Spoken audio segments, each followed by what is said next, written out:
ఏంటో ఈ మనుషులు మారితే బాగున్ను. ఉమ్, ఏంటి సునందా, ఫ్రెండ్ ఇంటికి వెళ్ళావు, సాయంత్రం వరకు రానన్నావు, అప్పుడే వచ్చేసేవేంటి? ఏమోనండి, అక్కడ ఒక క్షణం ఉండబుద్ధి కాలేదు. ఏ, ఎందుకు? నేను వెళ్ళిన దగ్గర నుంచి వాళ్ళ కోడలతో ఒకటే పనులు చేయించేస్తుంది. ఒకటి తర్వాత ఒకటే వరుస పెట్టి చెప్పేస్తుంది. నా ఫ్రెండ్ ఏమో నాతో కబుర్లు చెప్తూ కూర్చుంది. సర్లే, నేను వచ్చి కిచెన్ లో ఉంటాను, ఇద్దరు మాటలు చెప్పుకుంటూ నువ్వు వంట చేద్దువు గాని పద అన్నాను. వంట, ఇంటి పనులన్నీ మా కోడలే చేస్తుంది అంటుందండి. అయ్యో అలాగా? ఇదేం దారుణమండి. వాళ్ళ ఇంటికి కోడలను తెచ్చుకుందో పని మనిషిని తెచ్చుకుందో నాకు అర్థం కాలేదు. ఇంతలో పని అంతా అయిపోయిందండి అని ఆ అమ్మాయి వస్తే ఇలా వచ్చి కూర్చోమా అన్నాను. అప్పుడు మా ఫ్రెండ్ నా ఎదురుగా మా కోడలో కుర్చీలో కూర్చోదు అంటుంది.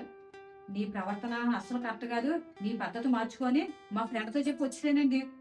మంచి పని చేసావు సునందా. నీ మాటలు విని నీ ఫ్రెండ్ కొద్దిగా అయినా మారితే బాగుండు. పనులు చేసి ఓపుకున్నప్పుడు కోడళ్ళకి అత్తగారులు హెల్ప్ చేస్తే వాళ్ళ ఆరోగ్యాలు కూడా బాగుంటాయి కదా. కోడల్ని కూతుర్లే చూసుకోవాలి, అప్పుడే ఆ బంధం బాగుంటుంది.